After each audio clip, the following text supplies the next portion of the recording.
Hello dear children, welcome to my channel Computer Science with Meena Dotra.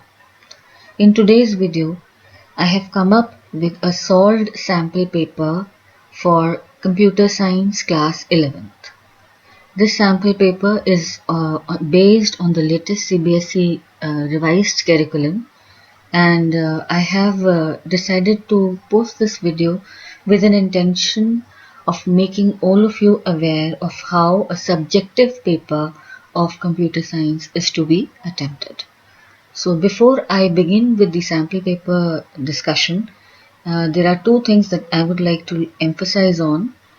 One is the revised curriculum of CBSE and the unit-wise marks distribution, and this is the CBSE revised syllabus. I will give the link in description. इसमें you have 3 units in your syllabus: computer systems and organization, which is going to carry 10 marks in your exam. The second unit is computational thinking and programming. This is again the portion that deals with the Python programming language, and this has the maximum weightage in your exam, that is 45 marks. Third is society, law and ethics. This is again a very interesting chapter that is going to carry 15 marks in your exam. So with this unit wise marks distribution in mind, CBSE has further this thing divided the sample paper into different parts with different sections, and believe me children, the paper is very scoring, and अगर आप thoroughly उसको judiciously अपनी choices को select करते हो, there's nobody who can stop you from scoring full marks or good marks with a sound preparation. Fine. So first thing I've told you what is the unit wise marks distribution. Second thing that I'm going to tell you is how CBSE has divided the question paper. CBSE के paper में बेटा this marks distribution I have taken, this paper description I have taken from the latest sample paper of CBSE, because class 12th pattern is blindly followed in class 11, so it's the same pattern. Your paper will be divided into two parts, part A and part B. Fine. Part A will be your objective type or very short answer type. Questions will be of objective type or very short answer type, and in part B it will be a descriptive paper. Fine. So part A is further divided into two sections, section 1 and section 2. Section 1 is very short answer type questions, which can be an MCQ, it can be a one word answer or one line answer based question. And the thing is that you will get 21 such questions of 1 marks each, and out of these 21 questions you will be required to attempt any 15 questions. Fine. Then part A, second section, will have two case study based questions. Case study based questions have been introduced for the first time in CSL question paper. Each case study based question will have 5 case based subparts. You will be given a case study, and after going through that case study you will be provided with 5 questions of 1 mark each.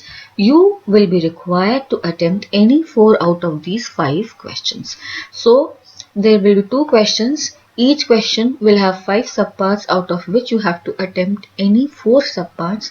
Each subpart will carry 1 mark. So in all, section 1 will be of 23 marks, 15 marks, part A will be of 23 marks, 15 marks for section 1 and 8 marks for section 2. Okay? Now let's come to part B. Part B will be your descriptive paper with 3 sections, section 1, 2 and 3. Section 1 will carry 10 questions of 2 marks each. See, 10 questions of 2 marks each.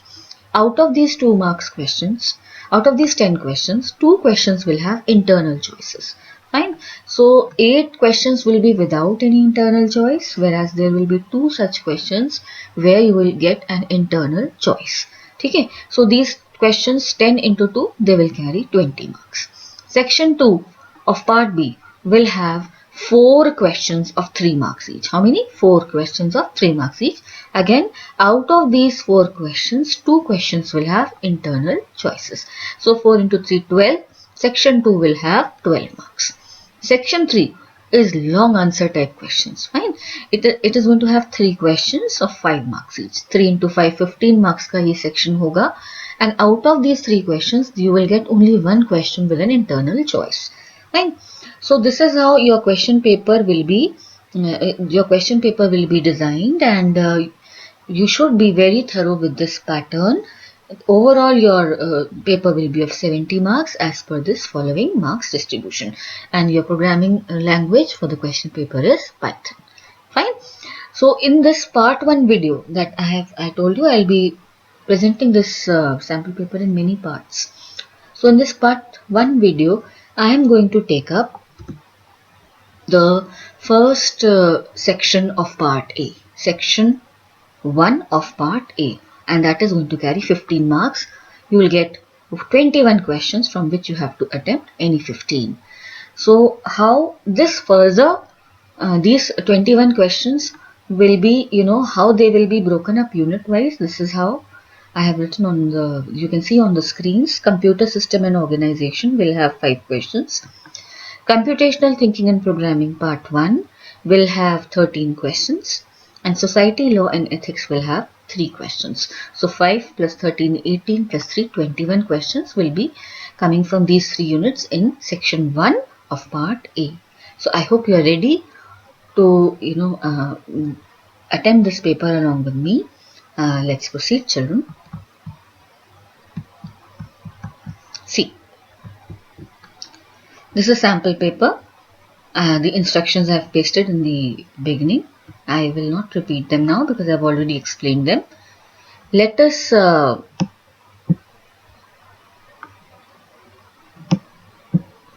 attempt these questions one by one. Part 1, section 1. Let's read the instructions. Select the most appropriate option out of the options given for each question or answer as required. One word, one line, definition, anything that is you have to answer as asked, and any 15 questions from question number 1 to 21. So first question जो compulsorily आ ही रहा है बेटा sample paper में, it says find the invalid identifiers from the following.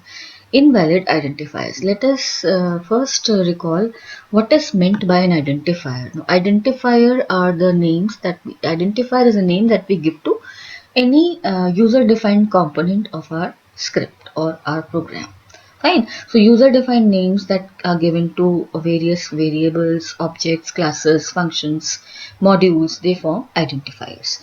So identifiers, they have a naming convention that they must always begin with a letter A to Z small, A to Z capital, or special symbol underscore. They must never begin with a digit. They should never contain any space. Only allowable special symbol is underscore, and they should not be a reserved word. For a detailed explanation of identifiers and keywords, I have already uploaded a video last year. I'll share the link in the description. You can watch that video for a detailed understanding of the concept of identifiers and reserved words. So we have to find the invalid identifiers. Here you have to be very careful that whether you are being asked to find the valid identifiers or you are being asked to find the invalid identifiers. So here invalid पूछे, and they can be, it's not that there will be only one answer out of the 4 options. Your answers can be multiple also. So MCQ में ये मत सोचना कि सिर्फ एक ही option सही होगा. There can be multiple answers that may match your question. Fine. So यहाँ देखते हैं फॉर आपको पता है कीवर्ड होता है, रिजर्व वर्ड है, फॉर लूप आपने पढ़ा है, और फॉर जो है एक आइडेंटिफायर नहीं बन सकता. ठीक.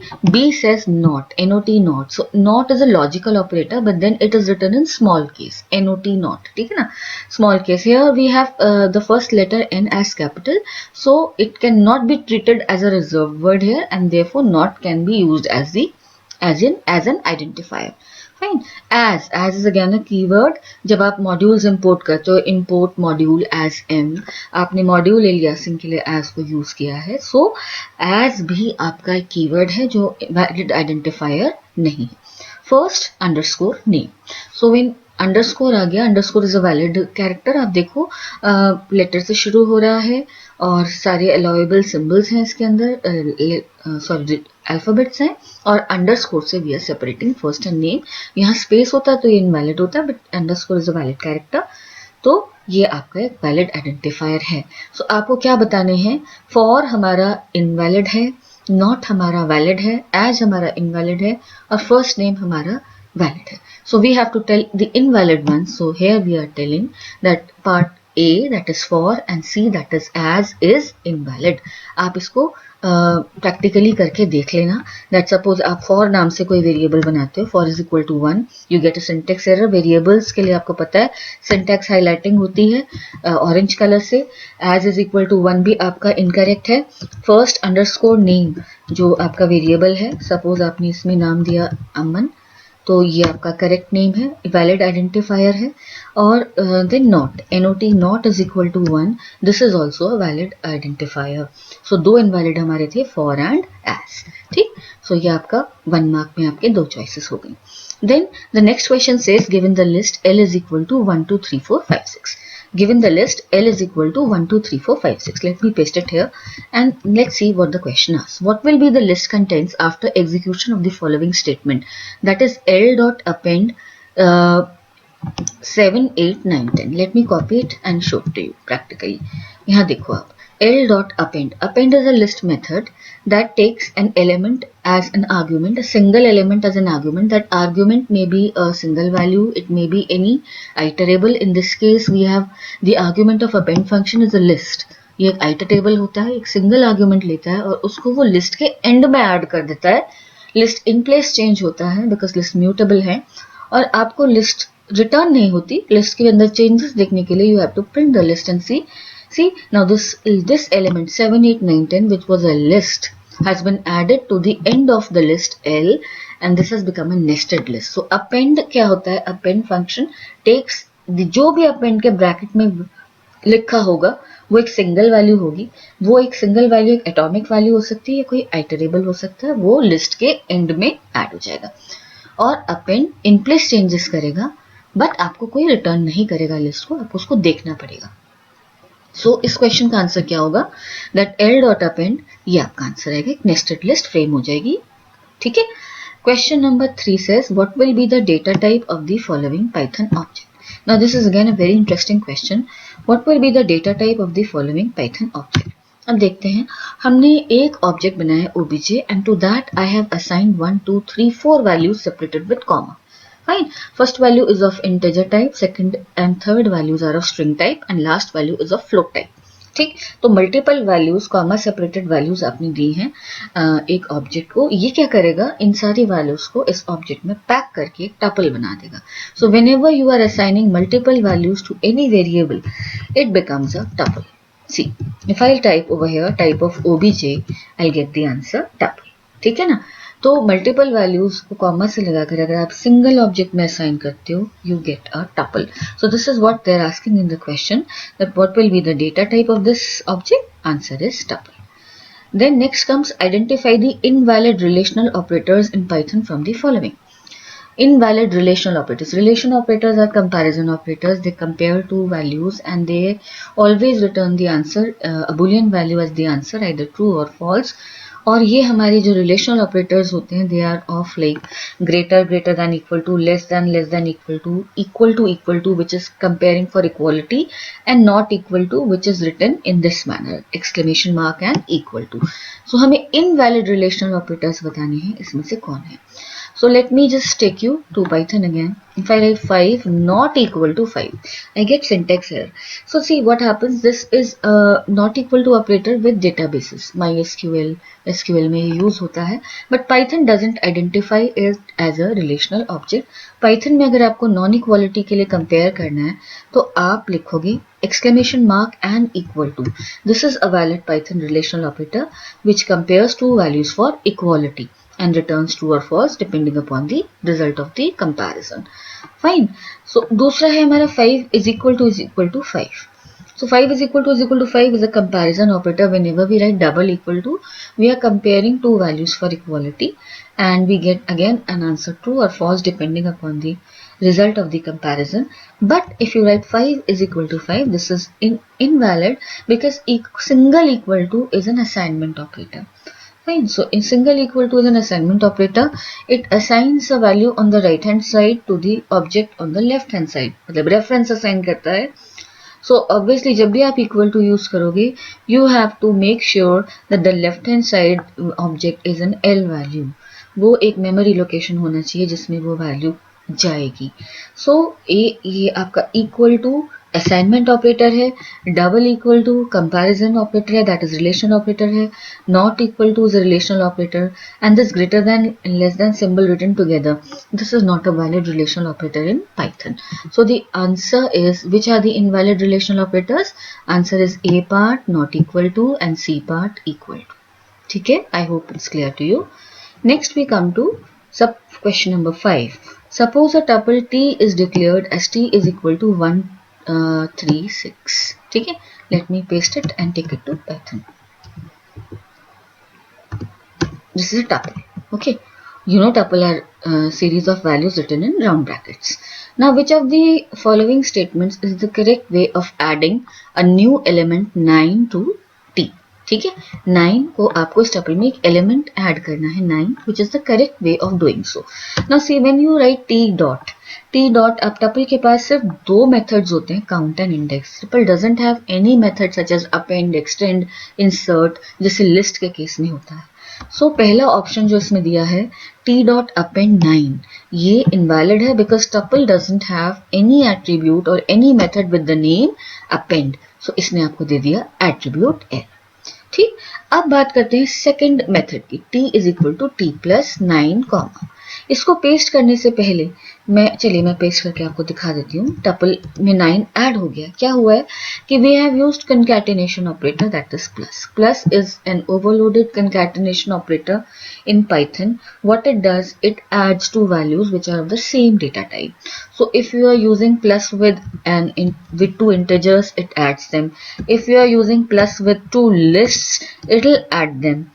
Fine. And if you are using plus with values which are of the same type, है ना, तो वो उनको add कर देता है.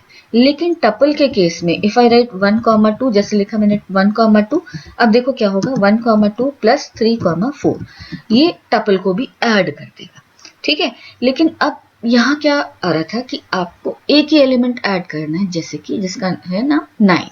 ठीक, सो टी की वैल्यू अगर थी, इनिशियल वैल्यू थी 1,3,6. ठीक, तो आपने क्या लिखा T प्लस 9, आपको सिंगल एलिमेंट ऐड करना है. इसने एरर दे दिया. रीजन क्या? बिकॉज जब आप सिंगल एलिमेंट को लेते हो बिना कॉमा लगाए तो वो उसको इंटीजर मानेगा. कैसे? देखो, T इज इक्वल टू आपने लिखा राउंड ब्रैकेट्स में 9. You are trying to make a tuple, fine, लेकिन आपका ये टपल नहीं बनता. आप इसको कैसे प्रूव कर सकते हो? आप टाइप ऑफ T प्रिंट करके देखो, it is integer. On the other hand अगर आप ऐसे लिखोगे T is equal to brackets में 9 comma, now when you right type of T you get a tuple. So single element जब भी आपको ऐड करना होता है, टपल सिंगल एलिमेंट का बनाना होता है, तो what you can do, you can put it in round brackets and place a comma after the element. तो अब आपका जो T है that is, let me just read create this T. ये T है, इसमें आपने लिखा T is equal to T. Existing T में मुझे क्या ऐड करना है? 9. सो 9 को मैंने लिखकर यहाँ कॉमा लगाया. अब मेरा T भी टपल टाइप का है और ये वाली जो वैल्यू है ब्रैकेट्स में 9 कॉमा, ये भी टपल टाइप की है. And when I press enter, my 9 element, these two tuples will be concatenated and 9 will be added to the end of the tuple. ठीक है, सो अगर आप इसको ऐसे लिखते T is equal to T plus 9, ये एरर देगा क्योंकि पहला टपल है, दूसरा इंटीजर है. और अगर आप इसको ऐसे लिखते T is equal to, let me check what is the fourth option, T is equal to T plus 9 comma, this is also going to be invalid because ये 9 को इंटीजर मानेगा और tuple and integers can not be concatenated. So let's get back to the question, which is the valid way of adding 9 to T? The answer is option B, that is T is equal to T plus 9 comma, because दोनों ही tuple type के objects हैं जो हम concatenate कर रहे हैं. Then next question is very simple. Write a statement in Python to declare a dictionary named workweek whose keys are day numbers from 1 to 5 and their values are corresponding day names from Monday to Friday. So यहीं पर मैं आपको दिखा देती हूँ. Dictionaries आपको पता है की वैल्यू पेयर्स का कॉम्बिनेशन होती है. Dictionaries are a combination of key value pairs, है ना. सो डिक्शनरी आप डिक्लेयर करते हो कर्ली ब्रेसेस के अंदर, कीज और वैल्यूज लिखते हो और कीज और वैल्यूज को सेपरेट करते हो कोलन से. सो 1 हमारा डे है, कोलन उसकी की क्या है, उसका कॉरेस्पॉन्डिंग डे नेम. ठीक, फिर कॉमा, सेकंड की वैल्यू पे क्या, 2 हमारा की डे, सॉरी 1 हमारा वीक नंबर है और जो डे ऑफ द वीक है, ठीक है. And day numbers from 1 to 5, 1 2 3 4 5 day numbers हैं और सारे डे नंबर्स के कॉरेस्पॉन्डिंग डे नेम्स जो हैं वो उसकी की वैल्यू है. और ये मंडे टू फ्राइडे जो होता है वो हमारी बनती है work week. Fine. So work week के लिए हमने 5 डेज को लिया, डिक्शनरी कर्ली ब्रैकेट्स में ओपन करा और 5 की वैल्यू पेयर्स को वन आफ्टर द अदर लिखते चले गए, कॉमा से सेपरेट करते चले गए. ध्यान रखना डिक्शनरी की कीज इम्यूटेबल होती हैं जबकि वैल्यूज म्यूटेबल या इम्यूटेबल दोनों हो सकती हैं क्योंकि मंडे एक स्ट्रिंग है. We have enclosed it, Monday Tuesday day names are strings, so we have enclosed them in curly brackets. तो ये आपकी डिक्शनरी क्रिएट होगी. ये क्वेश्चन जरूर आता है डिक्शनरी डिक्लेरेशन का, या इस तरह से भी आ सकता था कि आपको ये दिया होता क्वेश्चन और आपसे पूछा जाता what will be the data type of this work week object. So उसका आंसर सिंपल था, the data type would be dict. Now again this question, ये भी एक्सपेक्टेड क्वेश्चन है. n is equal to, we have a list n. It has been, if I write it, it is having 7 elements in it. Some elements are getting repeated, such as 11, 12 is getting repeated. So what they have asked what will be the output of n dot index of 2. List object has a method index. Fine. Index method एक value लेता है और list में wherever that value appears for the first time वो index position return करता है. So 12 is appearing at index position same. 0 से start करते हैं हम इंडेक्स को काउंट करना, आपको पता होगा. 0 1 2 3 4 5 6. So 12 is appearing at index 1 and index 5. ठीक है ना. तो आपको क्या बताना है, 12 इंडेक्स फंक्शन क्या बताएगा जब आप सिर्फ सिंगल वैल्यूज को देते हो, वो आपको ये बताता है कि ये वैल्यू डिक्शनरी में कहाँ अपीयर होती है. ठीक है ना. सो इसने आपने आंसर क्या दिया, value is at index number 1. First occurrence का इंडेक्स रिटर्न कर दिया, सेकेंड अकरेंस का नहीं करा. ठीक. Let's proceed further. Like it says name the built-in function that is used to return the memory address or location of a Python object and the answer is id. अभी मैंने ऊपर type function बार बार use किया है. जैसे मैंने लिखा type of T. Type of T क्या करता था, डेटा टाइप रिटर्न करता है ना. Type of T data type return करता है. But if I want to know where this T is located, what is the reference that this T is having, so I need to use the id method. id method will return the memory location of the object in Python. Fine. Question number 9 says consider two dictionaries D1 and D2. Let me copy D1 and D2. These are the two dictionaries. They are storing small alphabets A, B, C with their ASCII codes and small alphabets DE with their ASCII codes. Now they are asking write a Python statement to add dictionary D2 to D1. D2 को आपको merge करना है किसके साथ, D1 के साथ. So dictionaries क्योंकि collections हैं Python की, unordered collections होती हैं, ये प्लस से concatenate नहीं होती. ठीक है. डिक्शनरी को अगर आपको ऐड करना है, so there is a dictionary method. If you write over here, press dot and wait, you will get a dictionary method that is update. ठीक है. डिक्शनरी को अपडेट करना है तो आपको बोला है D2 को D1 में ऐड करना है. सो D1 अपडेट हो रही है. ठीक है ना. D1 is getting updated and what is getting updated, how it is getting updated, the contents of D2 are being added to D1. so हम कैसे लिखेंगे, D1 dot update. D1 को अपडेट कीजिए. Update over here means D1 में जो argument dictionary है उसके contents को ऐड, उसके की वैल्यू पेयर्स को D1 में ऐड कर दीजिए। सो D1 प्लस D2 नहीं चलता पाइथन में, डिक्शनरीज में कंकैटिनेट नहीं होता, डिक्शनरीज अपडेट होती हैं। और अगर आप देखोगे सो D1 has been both the key value pairs of D2 they have been added to D1 but D2 is unchanged because हमने अपडेट कौन सा डिक्शनरी किया है, D1. So अगर मैं यहाँ लिखूँ internally, I know this line will throw an error. D1 dot update D2 का मतलब ये है D1 is equal to D1 plus D2, यानी D1 और D2 जोड़कर D1 नई बन जाएगी, अपडेट हो जाएगी, ठीक है ना। सो this is the internal meaning of D1 dot update D2। अगर आप लिखते हैं D2 डॉट अपडेट D1, सो D2 में D1 ऐड होता, so that is the calling object is the dictionary that is going to be updated, and the contents of the argument dictionary will be added to the dictionary that is being used to call the update method. So this is how we have to, this statement we must give to add D2 to dictionary D1. Fine. Second, this 10th question is from Society, Law and Ethics, and it says define DRM. Now DRM stands for Digital Rights Management. I have written two definitions of DRM. It is a term for access control technologies that are used by hardware manufacturers, publishers, copyright holders and individuals to limit the use of digital content and devices. और simple और करा जाए, it is a term used to describe any technology that inhibits the use of digital content that is not desired or intended by the content provider. So जो digital content का owner या provider है वो उस पर किस तरीके की इनहिबिशंस अपने कंटेंट पर लगाना चाहता है, किस तरीके की रिस्ट्रिक्शंस लगाना चाहता है, एक्सेस कंट्रोल्स लगाना चाहता है, उसे हम क्या बोलते हैं, DRM। और इसकी हेल्प से क्या होता है कि डिजिटल मीडिया का access, copying, conversion to other formats वो नहीं हो पाता बिकॉज कंटेंट प्रोवाइडर वो नहीं चाहता। सो कंटेंट प्रोवाइडर ने अपने डिजिटल मीडिया पर जो एक्सेस कंट्रोल राइट्स दिए हैं जिसकी वजह से उसका एक्सेस, कॉपिंग या कन्वर्जन या कुछ भी मिसयूज रोका जाए, उसको हम बोलते हैं DRM। ये आप लर्न कर लेना, ठीक है। और इसके बाद हम क्वेश्चन नंबर 11 पर बढ़ते हैं। Which out of the following operators can not be used with string operators, plus, minus, asterisk and in.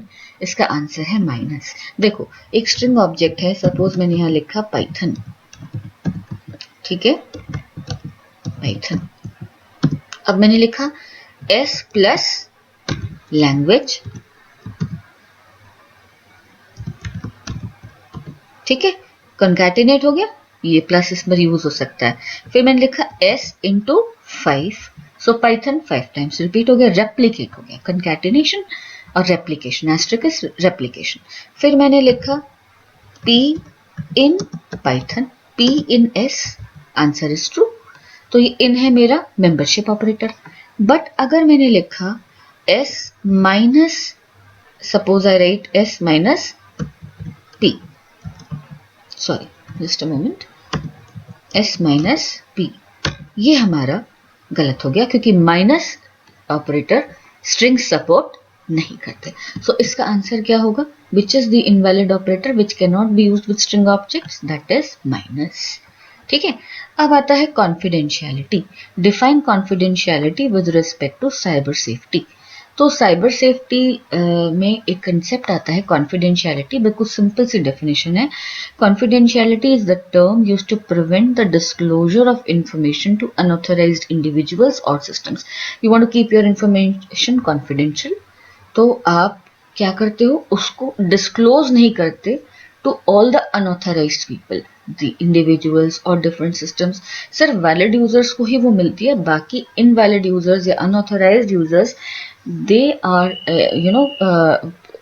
the information cannot be disclosed to them because it is of confidential nature. So confidentiality is a term which is used to prevent the disclosure of information to unauthorized, authorized को तो मिलेगा but unauthorized individual या systems को नहीं मिलेगा, ठीक। Question number 13 IT act पे based है। IT एक्ट ऑफ इंडिया 2000 में how many sections and chapters were there in its original version? So the answer you'll have to learn 94 sections and 13 chapters. 94 sections और 13 chapters थे original IT act में 2000 version में। ठीक है।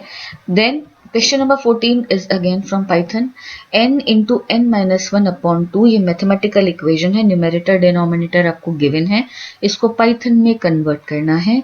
So what you will do, you will be like n into को आप कैसे लिखोगे, पहले न्यूमेरेटर डिफाइन करो, n into n minus one, ठीक है, ये पूरा ब्रैकेट में लिखा आपने, ठीक, और upon two. So this is how you can convert this mathematical or arithmetic expression to its equivalent Python expression. Fine. Into लगाया और डिविजन को आपने स्लैश से लिखा, numerator separate upon denominator. Then this is conversion. ठीक है. So conversion है 754 base 10 to base 16. Answer is 2f2. कैसे आ रहा है, मैंने यहाँ सॉल्व कर दिया, आप देखो 16, क्योंकि आपको बेस 10 से बेस 16 में जाना है। जब आप बेस 10 से बेस 2 में जाते हो आप 2 से डिवाइड करते हो, बेस 8 में जाते हो आप 8 से डिवाइड करते हो।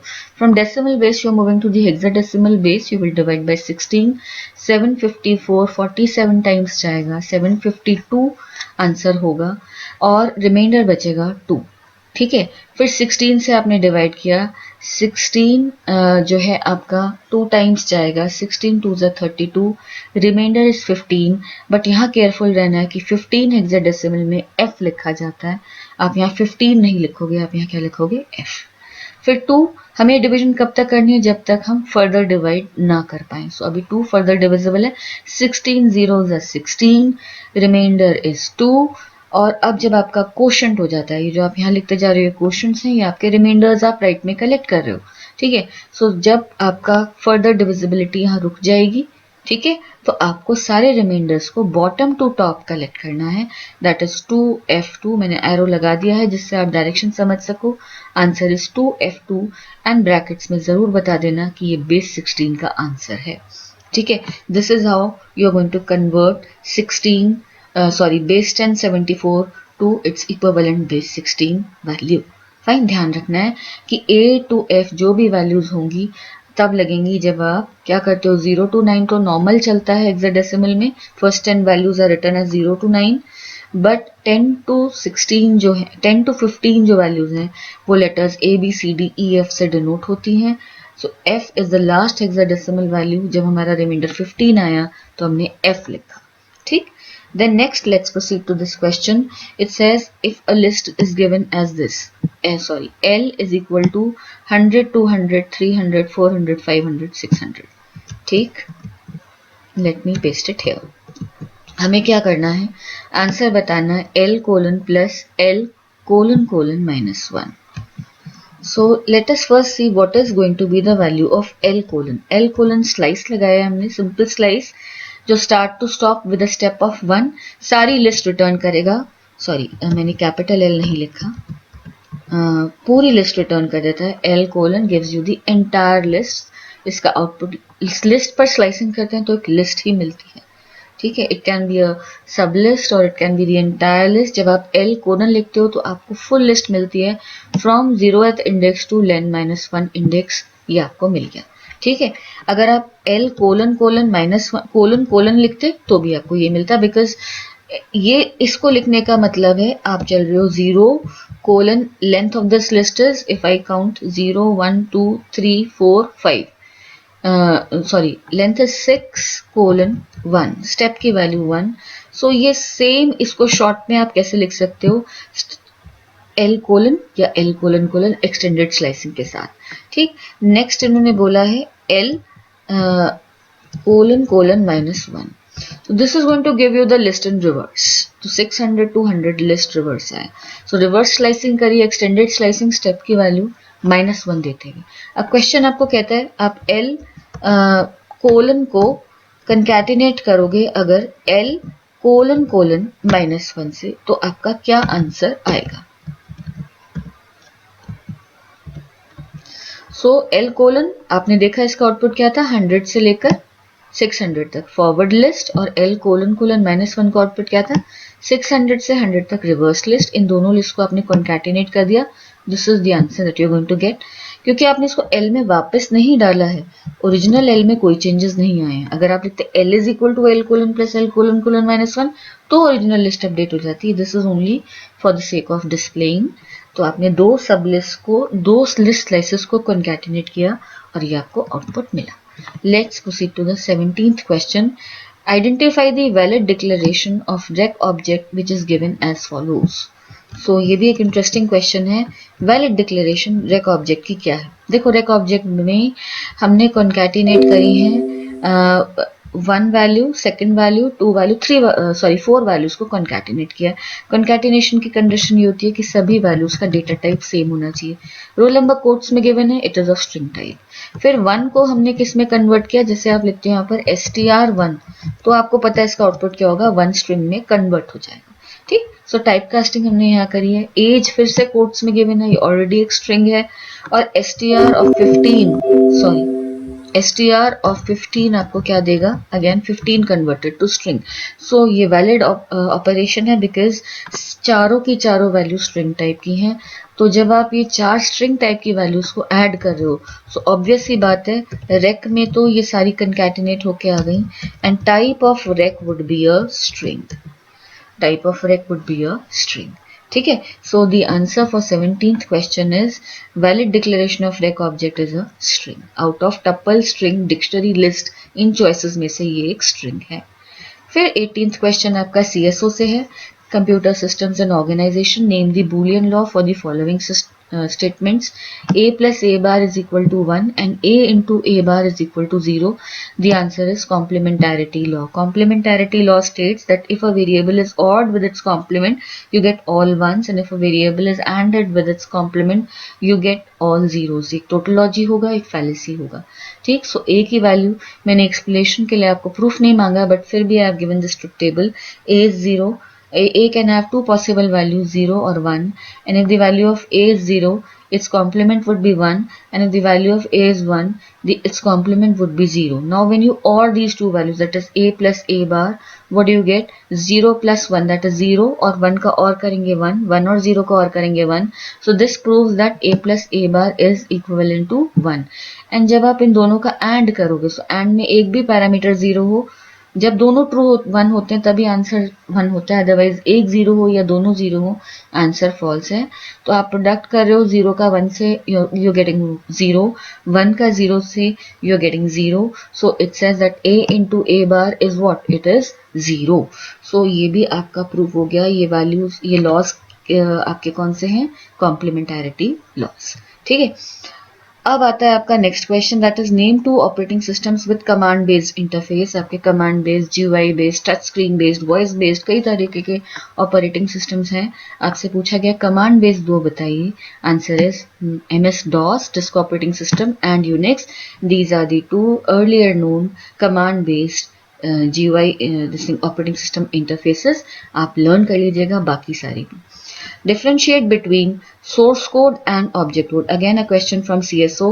Source code होता है बेटा जो भी हम कोड अपने एडिटर में लिखते हैं, या तो असेंबली लैंग्वेज या किसी भी हाई लेवल लैंग्वेज में. ये दोनों लैंग्वेजेस यूजर अंडरस्टैंडेबल फॉर्मेट में होती हैं. Any program that is written in assembly और high level language is called source code. Fine. ये ह्यूमन आइडेंटिफाइबल लैंग्वेज में होता है, but the computer understands only the language of zeros and ones, that is binary language और machine code. तो जब हम ऐसे प्रोग्राम्स लिखते हैं जो यूजर अंडरस्टैंडेबल फॉर्म में होते हैं, they need a translator such as an assembler to convert assembly language code, and to translate assembly language code, and compilers and interpreters to convert high level language codes into their equivalent machine understandable form. इसको हम बोलते हैं object code. So source code is the code that is understandable because it is written in human understandable language such as an assembly language or high level language, whereas when this source code is taken up by a translator and converted into machine understandable form, it is known as object code. Fine.